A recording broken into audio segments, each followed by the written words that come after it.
तर आगामी निवडणुका आणि पक्षवाढीसाठी भाजपनं नवी रणनीती आखली आहे।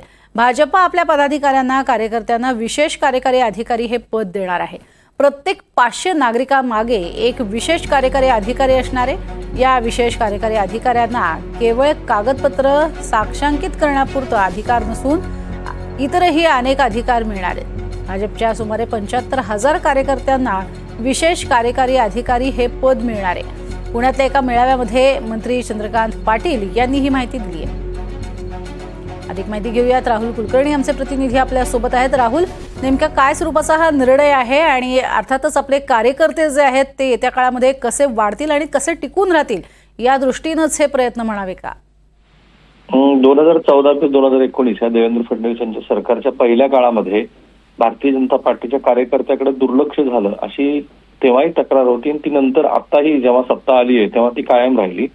मध्ये 2.5 वर्षाचं जे सरकार होतं त्या काळामध्ये भारतीय जनता पार्टीचे संख्याबळ जास्त असून उपमुख्यमंत्री पद असूनही कार्यकर्त्यांना सत्तेचा लाभ झाला नाही अशी तक्रार होती आणि एवढ्या मोठ्या संख्येनं कार्यकर्त्यांना सत्तेत सहभागी करून घेणं तसंही अवघड आहे। या सरकारमध्ये टेंडर वगैरे प्रक्रियेमध्ये कार्यकर्त्यांना फार स्थान मिळत नाही आणि म्हणून एक महिन्याभरापूर्वी साधारणपणे अशी गोष्ट झाली होती की भारतीय जनता पार्टीच्या 75,000 कार्यकर्त्यांना विशेष कार्यकारी अधिकारी, आपल्याला आठवत असेल तर जेव्हा महाविकास आघाडीचं आधीचं म्हणजे काँग्रेस राष्ट्रवादीचं सरकार होतं त्या काळामध्ये दोन्ही काँग्रेसच्या कार्यकर्त्यांना अशी पदं मिळाली होती आणि मग हे कार्यकर्ते नगरपालिकेच्या कामामध्ये, महसूलच्या कामामध्ये ज्या सहाय्या करून द्यायची, त्यामुळे सामाजिक प्रतिष्ठा आणि काही प्रमाणामध्ये आर्थिक लाभ अशा दोन्ही गोष्टी होत होत्या।